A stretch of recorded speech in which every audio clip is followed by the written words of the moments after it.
Buenos días, estamos en el programa de las Voces de Cambio y decimos que este espacio es con el fin de darle voz a los sin voz. Y en este caso vamos a hablar de los partidos políticos. El tema se va a llamar: los partidos políticos fragmentan comunidades, así como una pregunta, y aquí el público pues tomará su determinación. Y para eso hemos invitado a Víctor Alfonso Sertuche Cobos.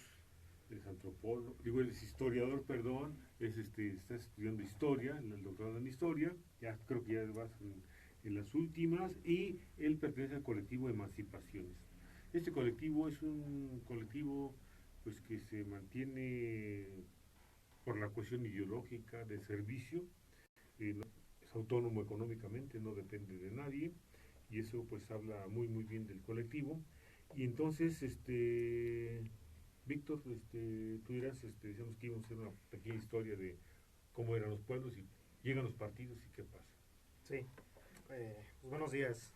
Muchas gracias, Leopoldo, por la oportunidad, por el espacio para poder platicar de un tema muy interesante y justamente coincide con el tiempo o el contexto que estamos viviendo en este año electoral. Y bueno, desde el propio trabajo que hace el colectivo Emancipaciones, pues uno de los temas centrales que ha estado dentro de nuestra agenda de trabajo, pues ha sido con las comunidades indígenas del pueblo purépecha. Antiguamente, bueno, o históricamente las comunidades pues han mantenido desde el tiempo prehispánico, antes de que llegaran los españoles, pues sus propias costumbres, sus propias tradiciones, su propia cosmovisión de cómo organizarse social y políticamente.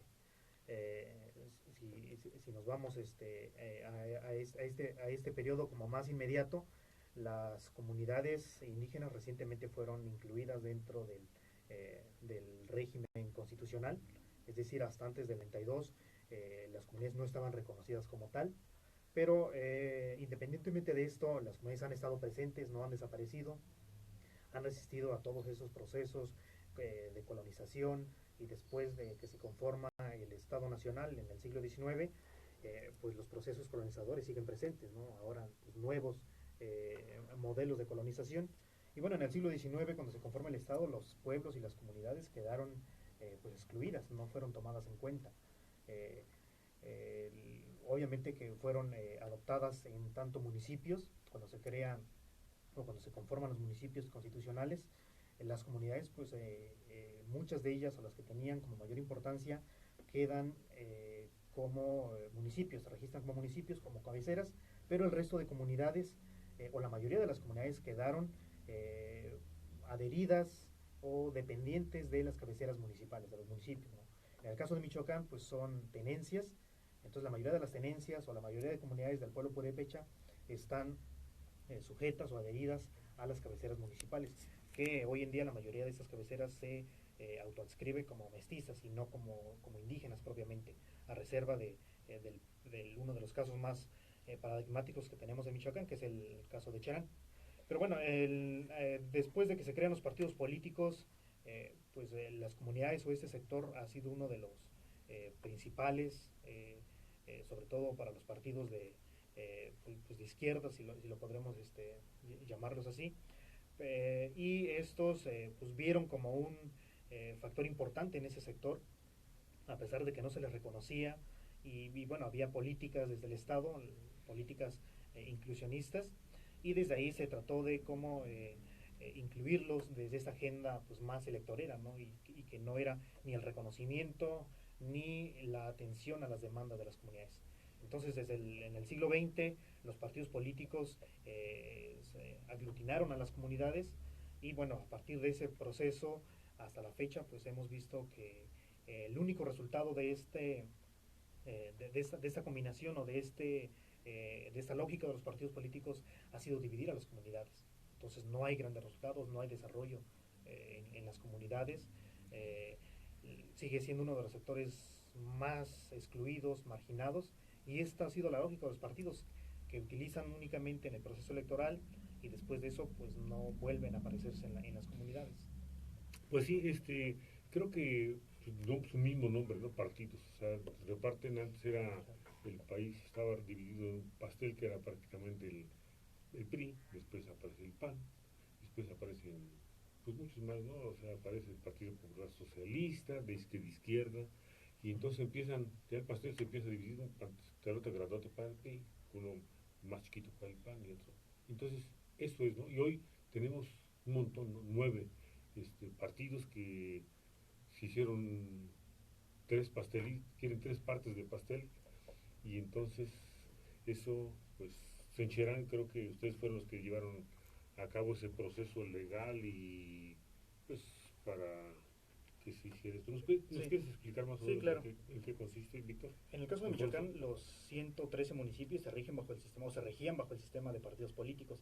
¿Qué quiere decir esto? De que, a diferencia de otros casos, como en el caso de Oaxaca, que la mayoría de los municipios se rigen por el sistema de usos y costumbres, en otra lógica distinta, en el caso de Michoacán, los 113 hasta 2011 se regían por el sistema de usos, por el sistema de partidos políticos. Entonces, ¿qué pasa con Cherán? ¿No?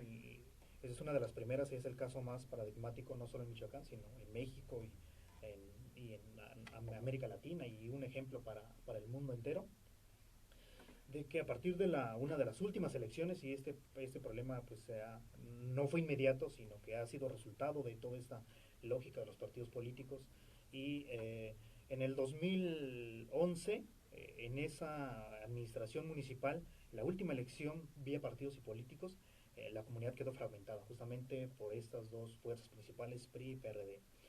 A partir de eso, la comunidad se quedó dividida, entró el crimen organizado a aprovecharse de los recursos naturales de la comunidad.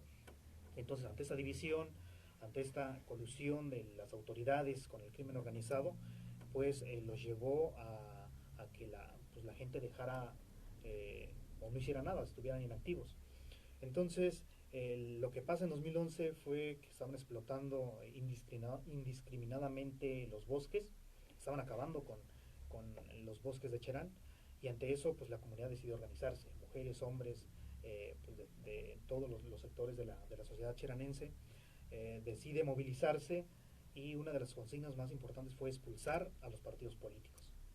Decir no más partidos políticos, expulsaron a la policía, desarmaron a la policía municipal, expulsaron a la autoridad municipal de ese entonces y empezaron a organizarse. Entonces esto ocurre en abril de 2011, y como coyuntura le funciona al movimiento porque era justamente año electoral. Había cambio de autoridades municipales, se renovaba el Congreso y también el cambio de gobernador. Ante este contexto, la comunidad de Cherán decidió no participar en las elecciones, lo manifestó, no participan, no dejan instalar casillas en Cherán. Eso fue como una de las primeras reacciones radicales de la comunidad, y por ende solicitan al órgano electoral, que es el Instituto Electoral de Michoacán, el IEM, que les permita nombrar a sus autoridades por la vía de usos y costumbres, conforme a sus derechos colectivos de autogobierno, de libre determinación. Y entonces pues ahí inicia este movimiento, este proceso. No respeta el IEM esta decisión de la comunidad, se van a los tribunales, y es el Tribunal Electoral del Poder Judicial de la Federación el que resuelve, y el que dice Cherán sí tienen el derecho al autogobierno y a la libre determinación, sí pueden nombrar a sus autoridades por la vía de usos y costumbres. Entonces se cambia este modelo, hay una consulta para ver si la comunidad decide o está de acuerdo en cambiarse por este sistema, y esta es la primera comunidad. La consulta sale positiva, nombran a su autoridad colectiva, ya no es, cambia totalmente el contexto, no hay partidos políticos, y la estructura de la autoridad es totalmente distinta a lo que marca la Constitución. No hay presidente, no hay regidores, no hay síndicos, sino es un consejo de gobierno comunal. 12 son, ¿verdad? 12 keris. Bueno, quizá la historia se remontaría al 94. Los zapatistas ponen primero, dicen, nos queremos en un diálogo con el gobierno, queremos nuestra autonomía, y el gobierno dice no, después lo exigen, exigimos que se nos cumpla, no exigen, y entonces dicen, no nos hacen caso, entonces dice, hubo un tiempo de pedir, uno de exigir, y dice, ahora nos toca el de ejercer. Entonces, con y sin la autorización del gobierno, dijeron, nosotros vamos a organizarnos de esta forma, es más, estamos organizados, tenemos nuestra estructura de gobierno, etcétera. Bien, eh, ¿qué bloque de comunidades está ahora organizada Sí. para este nuevo proceso que año electoral dicen por ahí que es el más grande del país, el más concurrido, hay muchos cambios? ¿Cuáles son las comunidades que están en esta dinámica de la de Cherán, de exigir Sí. su libre determinación y su autonomía? Sí, el Cherán fue la primera comunidad en 2011. Posteriormente hay un movimiento muy interesante que inicia en 2015, y este tiene que ver con las tenencias o las submunicipalidades, las comunidades que no son cabecera municipal, a diferencia de Cherán, sino que están adheridas al municipio. Y en 2015 inicia un movimiento muy interesante, hay un bloque de comunidades y ellos lo que demandan es la administración directa de los recursos públicos, que les llega a la cabecera y que no les llega directamente a la comunidad de la tenencia. Entonces, una de las consignas más importantes en 2015 de las comunidades fue no instalar también casillas en ese proceso electoral intermedio. Entre esas con las que nosotros hemos trabajado, pues está Pichátaro, está San Felipe de los Herreros y está Santa Fe de la Laguna. Esas tres comunidades, entre muchas otras, decidieron en 2015 no instalar casillas. Estas comunidades hoy en día, a partir del acompañamiento jurídico que hemos hecho como colectivo, ellos ejercen ya su propio autogobierno, ejercieron su libre determinación y dos, en el caso de Pichátaro y San Felipe, están administrando ya sus propios recursos. Y han decidido ahora pues tampoco participar en este nuevo proceso electoral. En el caso de Santa Fe, ahí el tema está parado porque impugnaron esta resolución, se fue a la corte, pero también recientemente la comunidad ha decidido no participar en esta elección de 2018. A la par con esta hay otras comunidades, en el caso de, bueno, esto sería como un segundo bloque, ¿no? Que surge en 2015 y que hoy en 2018 ya en virtud de que ejercen su autonomía y autogobierno, pues tampoco van a participar. Pero también está un tercer momento o un tercer episodio que surge a partir del, bueno, también en ese mismo contexto, que es el caso de Nahuatzen, y recientemente Arantepacua, que también es otra comunidad que está iniciando este mismo camino con el caso de Pichátaro, San Felipe, Santa Fe, y también recientemente decidieron que no van a participar en esta elección que se viene. O sea, eso ha estado ocasionando problemas internos en las comunidades. Creo que en Nahuatzen exactamente había un grupo que inclusive se había apoderado de la presidencia municipal, de partidos políticos, Sí, por sí. supuesto, para seguir pues su negocio de ya buen tiempo, ¿no? Entonces, pues ojalá y las comunidades se impongan realmente su con o sin esta autorización del IEM. Yo creo que eso se tiene que ejercer, Claro. como en el caso pues, de los zapatistas, ¿no? Un tiempo de pedir, uno de exigir, hoy lo vamos a ejercer con o sin su autorización del IEM, porque es la única forma de que no haya conflictos internos, Sí, sí. ¿no? ¿Qué podríamos sacar de todo esto, Víctor Alfonso? Yo creo que es una alternativa que las comunidades nos están poniendo como ejemplo a toda la sociedad en general. Eh, Pareciera ver que ante toda esta crisis de los partidos políticos, el divisionismo, las comunidades son pues un ejemplo muy interesante. Ellos nos están mostrando alternativas. Ahí está Cherán, ahí están las comunidades en bloque, Pichátaro, San Felipe, Santa Fe. Hoy el caso que se sigue disputando en Nahuatzen, pero es una alternativa de no más partidos políticos y de que las comunidades pueden autogobernarse y ejercer su libre determinación para poder decidir lo que a ellos les conviene, lo que a ellos les interesa, lo que ellos representa, el vivir con dignidad. Pues yo creo que esta es una lección no solamente para los pueblos indígenas, para toda la sociedad Sí, y sí. para el mundo entero, ¿no? Claro. El mundo entero es por supuesto que estamos regidos por partidos que nos han hecho pedazos, ¿no? Y lo podemos ver desde los países del primer mundo hasta los del tercer mundo, nos han hecho pedazos. Pues Víctor, agradecimos la visita, tu visita y por supuesto del trabajo tan importante que realiza el colectivo Emancipaciones, insisto, donde hay académicos de la Universidad Michoacana, de la Metropolitana, de la UNAM, son historiadores, antropólogos, sociólogos, etcétera. Y bueno, se agradece que haya gente que trabaje con el corazón. No, gracias a ti, Leopoldo, por el espacio. esperemos seguir compartiendo los No, temas pues sí, interesantes.